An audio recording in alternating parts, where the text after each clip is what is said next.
Hi, and welcome to another episode of Scottish Football Matters. You might notice something different about the pod this week. The background, we're just trying to do something different and jazz it up a bit, just to get our own wee logo on it and make it look a bit better. This week we'll discuss the weekend's results. Obviously, big talking points in the Rangers match with Iggyman and Russell Martin. We'll also discuss the upcoming Euro ties in midweek, and later on in the pod we'll delve into the squad that Stevie Clarke has picked for the Scotland matches. Um, Yep. how you doing, mate? How was your weekend? Yeah, all good. Well, not really. Everton bar the Rangers games, my life's fine, right? That's less so. But let's get cracking on the weekend's game. We'll start with arguably the game of the weekend. Obviously, Hearts against Motherwell. What a tie! I mean, you can look at it two ways. Motherwell threw away a 3-0 lead, or Hearts showed a lot of resilience to come back to Hmm. 3-0 down. Aye. I Yep. think it's a little bit of both because Motherwell for 60 minutes but were awesome. They were, And, they were. Yeah. and they just, yeah, I mean, they could have lost the game actually. I think keeper made a decent save in the last minute. But, I mean, that actually had my goal of the weekend because a lot of people say that, two or three passes shouldn't break up my team, which we'll obviously speak about in the Rangers St Hmm. Mirren game. But Hmm. I thought the Motherwell goal, the third one from Longello, just straight for the keeper, out, one pass into Stephen O'Donnell. He puts it through the outside of his right foot, and he cuts it across into Longello, goal. I mean, sometimes you can sit there and go, that's too easy to go through, and sometimes you've got to say, fair play. And I Hmm. think that Aye. was a bit more of a fair play moment. I do think that happens because Hearts are chasing the game at 2-0 down and they've left themselves open, but I just sometimes love a move that starts with a goalkeeper and Hmm. ends up in the net. So, but I think in general, great game. Braga looks a bit of a player for Hearts. I did mention him at the start of the season. I thought he was one to watch. But I have to say, I'm really impressed with Motherwell. Every Aye, time I see aye. them, I go, Hmm. do you know what? They look a decent outfit. And It's just a shame they can't hold on to a lead, though, eh? I mean, a 3-0 lead, yeah, you'd expect to win with being 3-0 up, though, in any game. oh, absolutely. But it's where they go for here. Like if they take that as a negative and stop doing what they're doing to get them 3-0 up, then it's a bad thing. But if they keep doing what they're doing going forward, then you know Aye. hopefully they'll hang on to games. But I think they look good. The next game I think was not a great spectacle. Kilmarnock and Dundee finished 0-0. 0-0 draw, yeah. Yeah, I mean Very the drab offside indeed. goal was offside. I mean Simon Yeah. Murray is interfering with play. Um, Oh, you could clearly see that, yeah. and yeah, I mean, there wasn't really a lot of great talking points for this match, and I Apart from that, for there wasn't much else, no. suppose for both sides, though, it's just another point. And Kilmarnock will just be tagging along. I mean, I think they've had three draws in three games, haven't they? Just like Rangers. Just, yep, I mean, they've had yep. a couple of two eaches and a 0-0. So some people will look at that as a negative, but I think for Kilmarnock, that's a good thing under a new manager. Start the Hmm. season, you're unbeaten. They just need to find a way to turn those draws into wins. Yeah. Uh, At Celtic Park, I'll let you sort of cover the most of that. But my take of it was that considering Celtic made 10 changes, I thought they looked quite good. Hmm. Um, Yep. some of the players that came in didn't do themselves any harm. I think we can see that Nygren's a player. I thought Shin Yamada looked decent as well.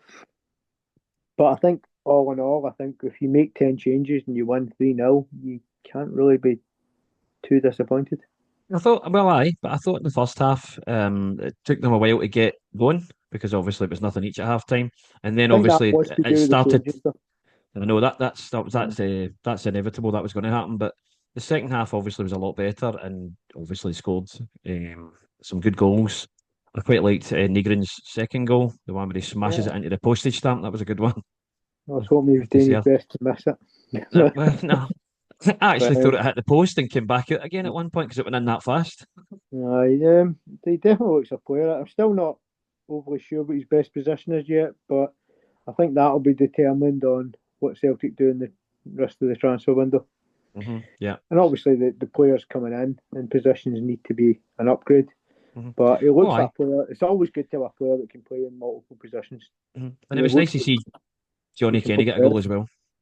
Yeah, I mean, he looks a decent enough striker. I think you still need to improve at that top end, Oh, but definitely. We need a striker. We need to buy one. I think I can see why the Celtic board are probably thinking, no, they've got 4 strikers in there. I mean, whether Osmond and Kenny, the class has been ready, but they do have Shin Yamada and they've got Ida.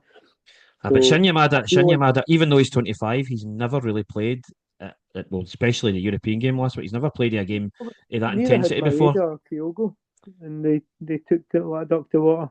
No, What I would say is I think Osmond would need to go out on loan to get another one in because I don't think you can I have would think so. No. 5 strikers and hmm because I think you can't really push Kenny that far down because No. he looks like he's a decent striker and he should be a number 3 at the hmm moment in his career, but you don't really want him going to 4 and he's fighting with Yamada just to get minutes Aye. but no, I think again good performance by Celtic. I mean, I think they've lost a goal in the league.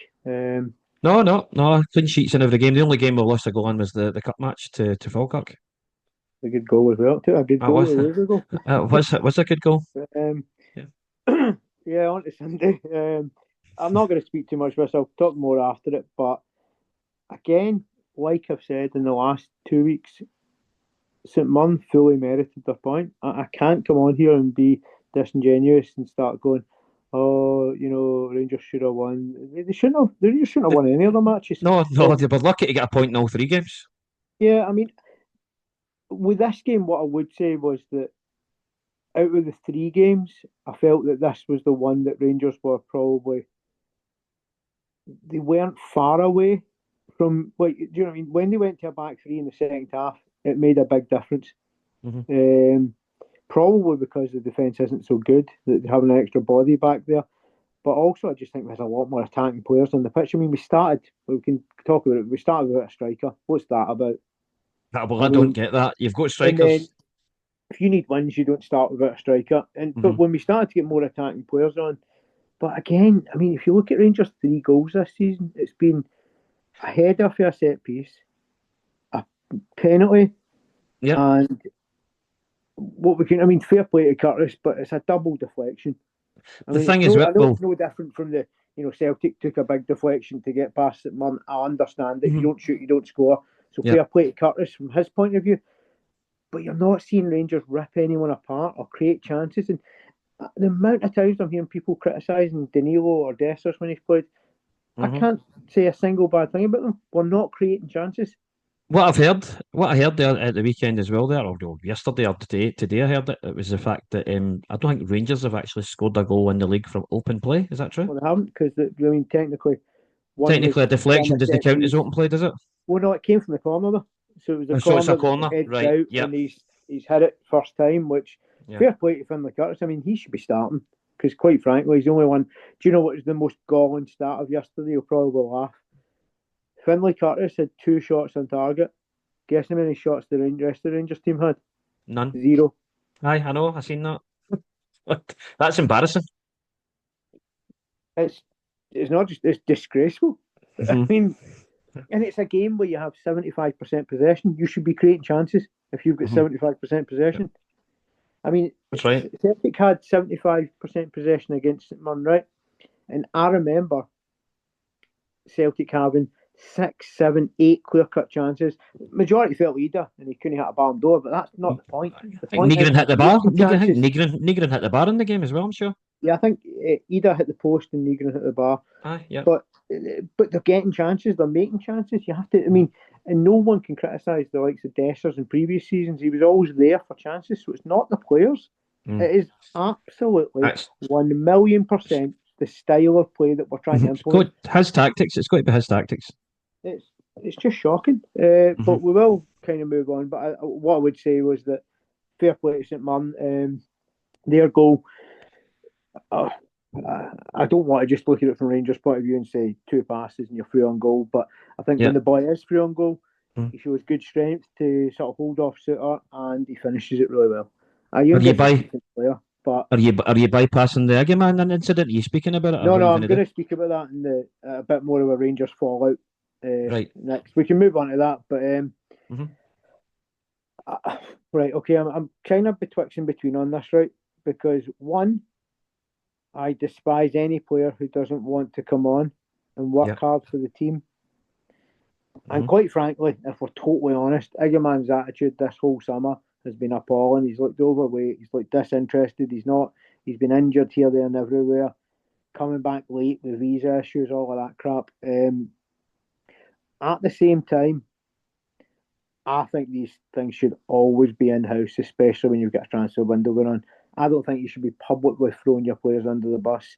Well, that's So all. That's all on Russell Martin. He shouldn't be doing on that. Yeah. one side, I don't agree with Iggerman, but at the end of the day, no one other than Hams Iggerman and the Rangers medical team are going to know if he was telling the truth or not. Well, He personally, might have felt a bit of tightness. yeah. It happens.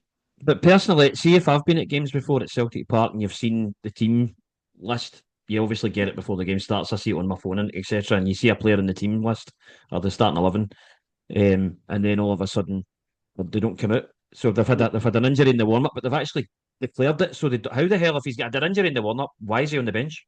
Like apparently, from what someone, one of his agents, has said, is that he was warming up on the sideline, ready to come on, and he Mm-hmm. just felt something in his quad to be a Oh, is bit that? tight. I thought it was the pre-match warm up. No, no, it was No, just when he was no. sent out to warm up after about Right. 55 minutes. Should he not have declared that then at that point? That's the thing, because I've seen players, they'll call the medical guys and just say, "Oh, can you come up here and just have a look at this?"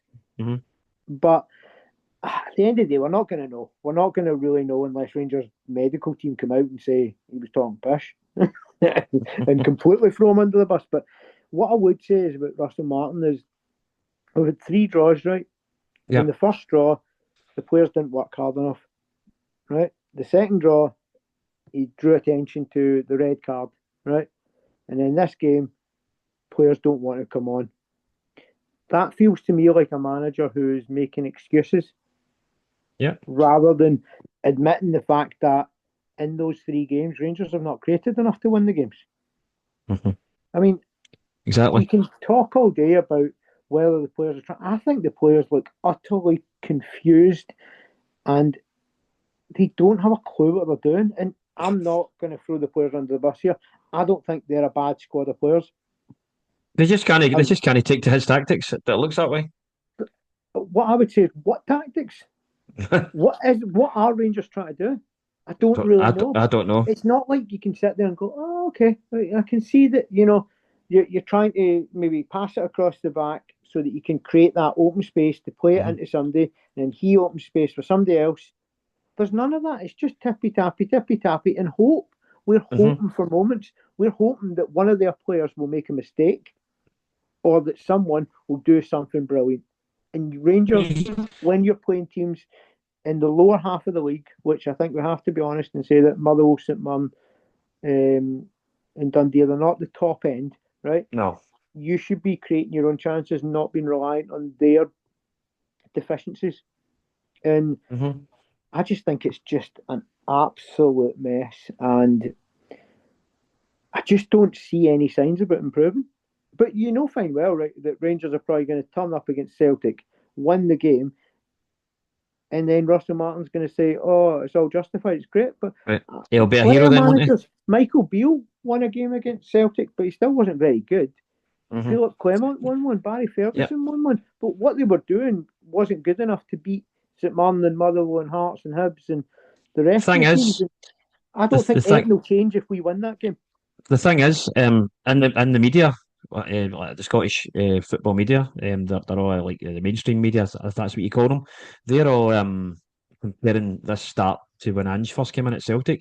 You can't compare them. It's nothing. At least under Ange, you could see what he was trying to get Celtic's across. second game under Ange, they won 6-0 at Parkhead. That's right. So Was that not even the though one they that backed, Kyogo got a hat trick?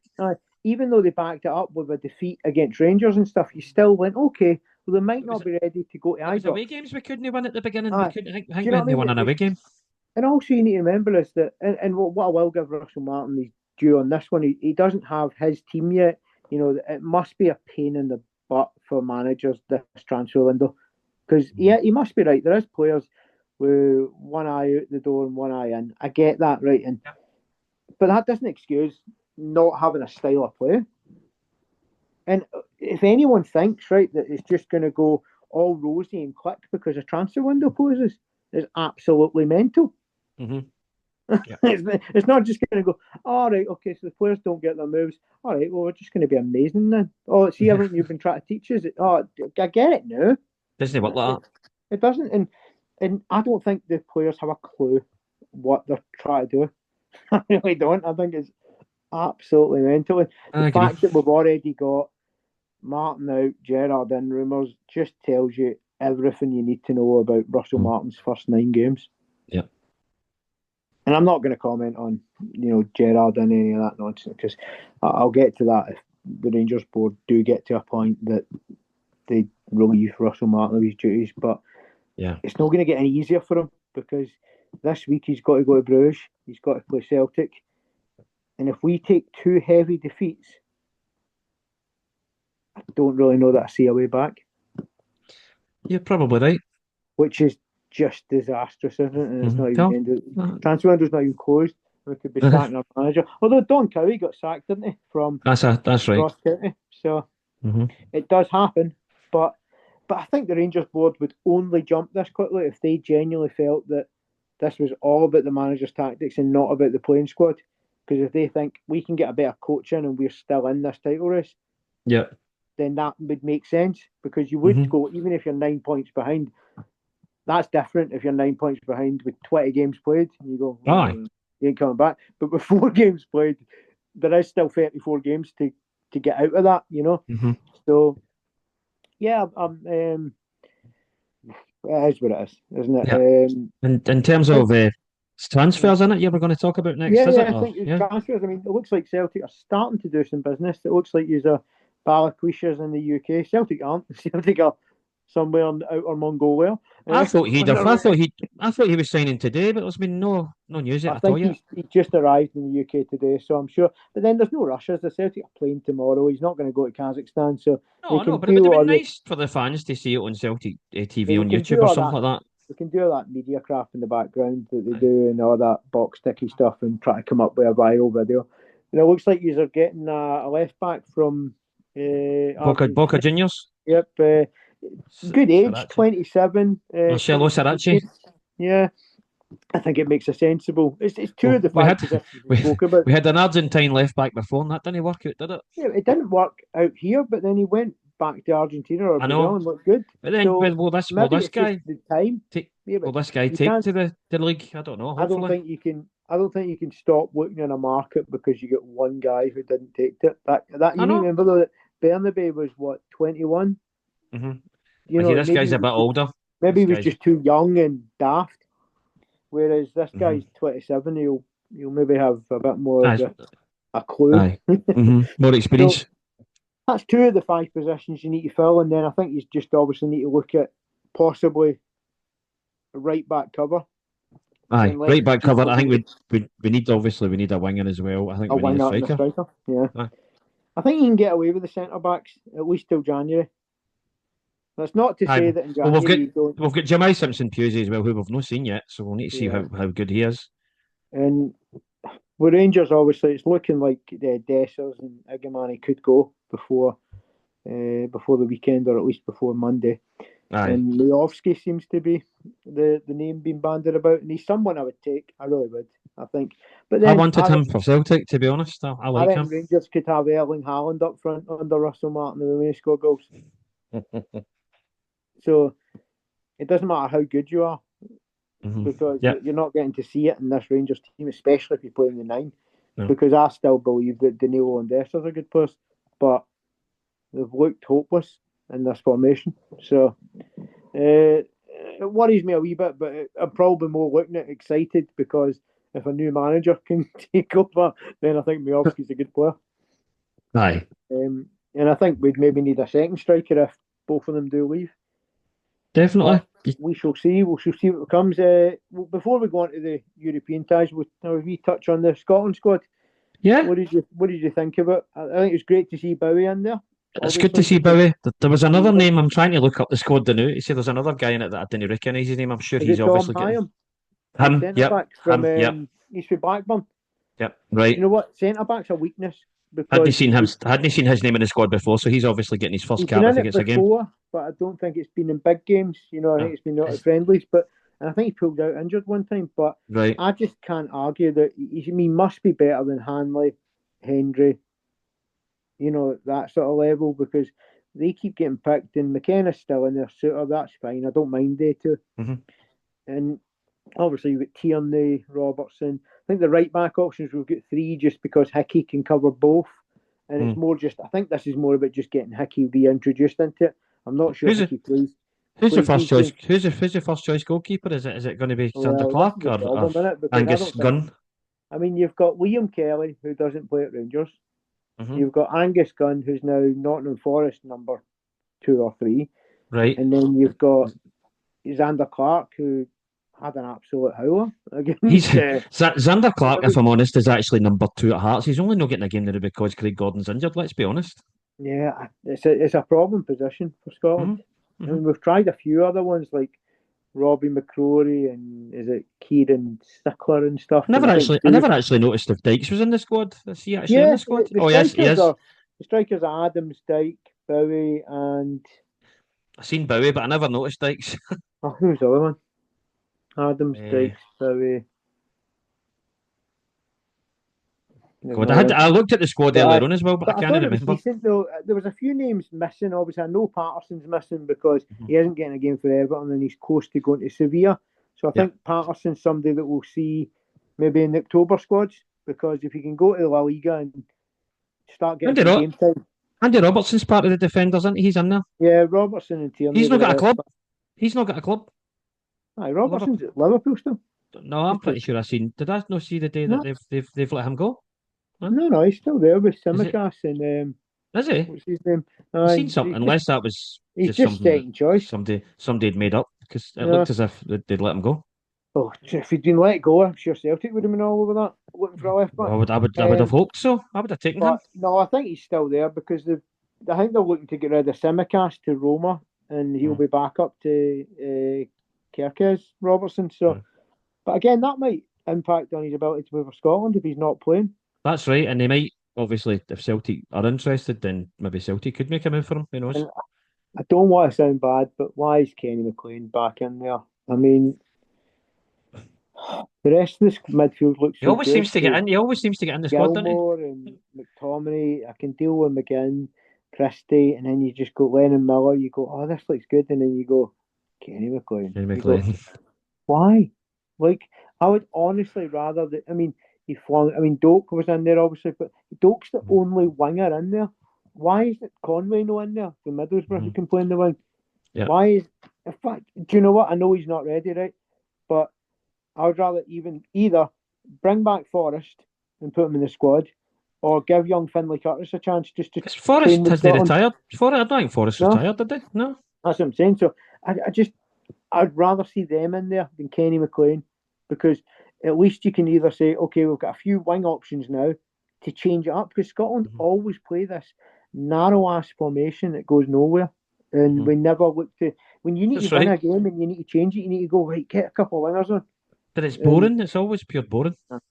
But, it'll be tough games, but we'll delve into the actual games on one of the nearer the podcast. Nearer the time.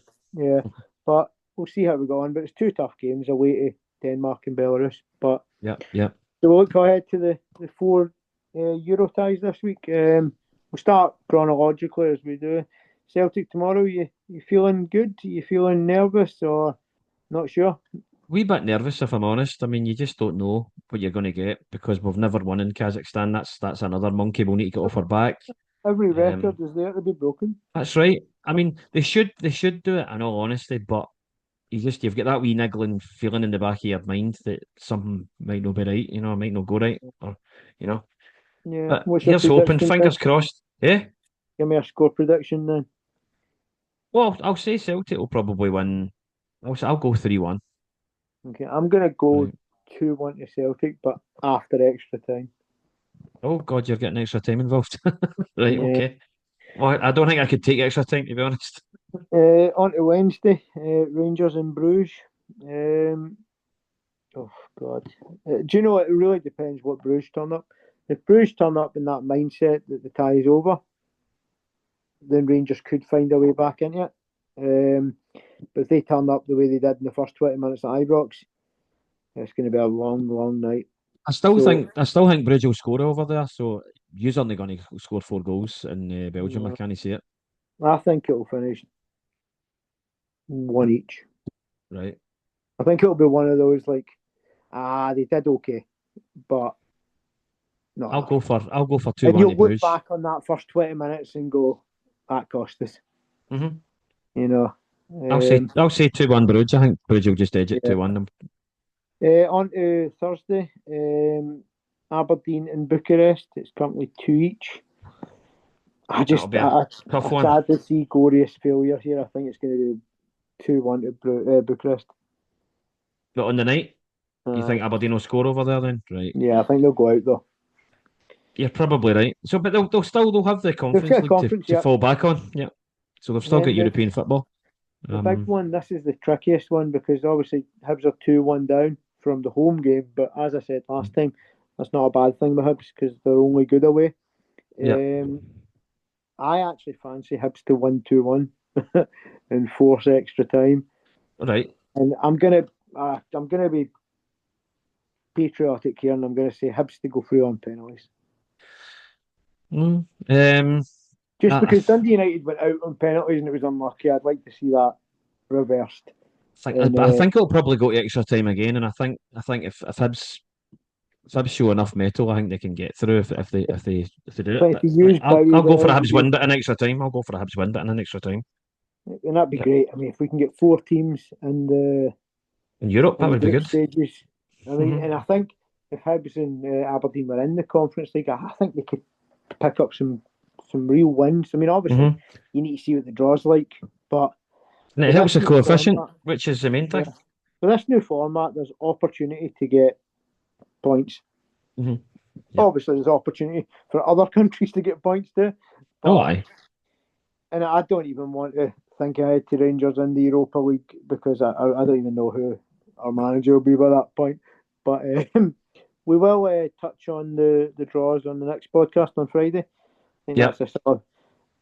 I mean, this one, the next podcast, I feel is going to be sort of split into just two talking points: the European draws and the weekend's games. Obviously, we've got a wee bit more focus on that wee small one and on Sunday. But we'll go obviously speak about that in a bit more detail on Friday. But I'm still excited for European football. I think it's forgetting Rangers' woes at the minute, but I really believe that we need to start producing results in Europe. Rangers have done it, to be fair to them. I think they're probably the only side in Scotland over the last 5 years that can really hold their head high and say, do you know what, we couldn't have done any more. But the other teams, Celtic obviously is harder in the Champions League to really compete. I thought we'd done well last season. We need to keep that up, though. We need to keep that up. But the new formats help that, and hopefully they can take that on. I think also the fact that you get 4 home games, so it's 4 opportunities to use your Parkhead crowd and hope that either a big team doesn't take you seriously or a wee team shits themselves. That's obviously the dream, and then if you can pick up any points away, that's great. But that's what we need in the coefficient. And Rangers obviously the exact same in the Europa. But I look at the Europa League and I honestly look at it and go, if this was a Van Bronckhorst or Gerrard Rangers, I'd be able to win it. You might have a chance, yeah. Because I genuinely look at it, right? And the top 2 seeds are Aston Villa, who look miles off what they were. Oh, they were a lot better last season, definitely. Yeah.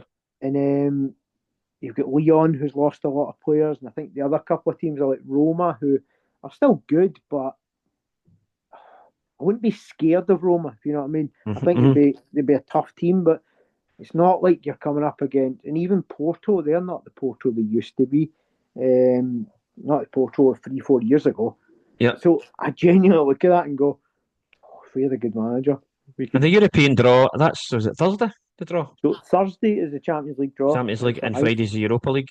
Friday at 11 is the Europa League draw, and then 12 is the Conference League draw. Although I don't know if it's 11-12 or 12-1 because I might have seen European times. And Right. sometimes an hour out because it's in Switzerland. So I'd need to double check that one. But we'll probably be doing the pod on Friday night anyway. So we'll have all the results and plenty Yeah. of notes to divulge. And what's great about that is just hopefully, some exciting European games to look forward to. Aye, hopefully. Like, Rangers aren't out of the Champions League yet. Let's just. And I know we get people say we get a favourable draw last year. I would love to get a decent draw again. I mean, because the thing is about this, the way I like the setup is you're going to get to face two teams from pot 3 and pot 4, Yeah, which we did I know we didn't get that in the original format of this. So Newcastle are in pot 4. Newcastle are in pot 4. Because they've not been in Europe that much. I know. Stuttgart's in the Europa League pot 4, and I'm like, get them. What pot are Tottenham in? One, ridiculously, because they won the Europa. But even though they're in one, I mean, to be honest, I wouldn't mind getting Tottenham. The Club World Cup are in 2. I wouldn't mind getting Tottenham. I know they're in pot 1, but I don't believe they're a pot 1 side. No, I think, and I'd need to double check, but I think Liverpool, Man City, and Tottenham are pot 1. Well, as long as it was Tottenham at Celtic Park, then I wouldn't fancy going down there. But but Rangers played them last year, and we more than held our own. That was at Ibrox, though, wasn't it? Yeah, that's what I'm saying. We more than held our own. But to be fair, we held our own down at Old Trafford as well. So I think that one-off nature of it just gives you a good chance. I like that setup. I feel like over that. 2 games, you'd be a bit like, they might batter us in one. They're out for revenge if you beat them. But you just leave it all out on the pitch in that one game and go, let's just go for it. But I think Chelsea and Arsenal in pot 2. I'm pretty sure Newcastle were around pot 4. But there was a few teams in pot 4 that I was like, don't want that. But it was the same in the Europa. I was looking, I was going, no. Because the way it does, it puts Celtic in the Champions League and Kairat in the Europa League just based on seedings. It was like, Kairat Almaty, pot 4. I'm like, I'll take him. Tell you what, but see, obviously, I hope they don't get into the Champions League, obviously, Kairat. But if they were in the Europa, I wouldn't fancy going to Kazakhstan for a league phase match. I wouldn't mind, because I always think that you catch them. If you catch them in October, November, December, January time, you're right in the sort of the mist of your season. And I always say this, like, see when we play teams like Panathinaikos and Kairat, when you're playing them in July and August, it's horrible. Look at last year, right? Rangers played Dynamo Kiev in July and got beat. And then in the Europa League, Dynamo Kiev finished bottom and Rangers finished 8th. Now that's not because Dynamo Kiev played the 8 best teams, because arguably Rangers played better teams than Dynamo did. Obviously, it depends on when you get them. Better than Dynamo, but if you catch them at that time of year when you're not up to speed, results like that happen. And it's the same with Malmo a few years back. We beat Malmo comfortably last year, but got knocked out of the Champions League off them 2 years ago because you're playing them in July. And you're going, I know. Yeah. So when you get them in November, you're like, what? This team's fresh. You can smash them. So, but no, we'll see what the European ties bring, and obviously next Monday we'll do a full-on transfer window special after. Yeah. We'll obviously debrief the weekend after it's closed. It closes at 7 p.m. 7, so if we maybe set up for about 8 o'clock, then we can have a good chat and we can see. But I've got to admit, I was really looking forward to deadline day, but I think no matter who we get, if it's in a Russell Martin team, they're doomed. I just need to look forward to good players coming in and going, aye, but is there a transfer window to get rid of your manager? Well. Do you know, I don't want to be that negative. I really don't, but there's just no signs of... You can't help it. Anything, you know? In the end of the day, the takeover, all of that was so positive. The transfers we've got in was really positive, and they've just been set up by an obnoxious moron who isn't even willing to... I mean, honestly, do you know, you're going to laugh at this, right? But see if Philip Clement was in charge of this team, they'd be doing better. Yeah. Because his problem was he didn't have the players to play his style. We didn't have a single winger last year. I mean, Cherny, you could say, aye, maybe, but he was always coming infield anyway. He wasn't a winger that was going to go to the byline. So he didn't have a single player like that. If he'd had Ant-Man, Gassama, Curtis, obviously a year older, Mikey Moore, Clement would have been just loving life. I'm not saying he's the right manager. I'm not. But I'm just saying all of these managers that we've had over recent years, Van Bronckhorst was killing out for wingers. He was like, "Please go sign me a winger." Yeah, and we finally got and we've got a moron in charge. Yeah, we've got about 3 minutes left of this, as I can see.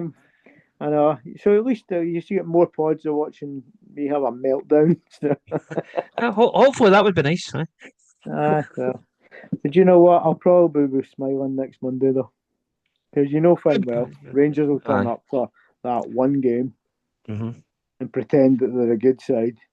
They always do, yeah. And then they'll come back into life when we need to play Livingston away, and we'll go. And you've got Hearts and Hibs coming up as well.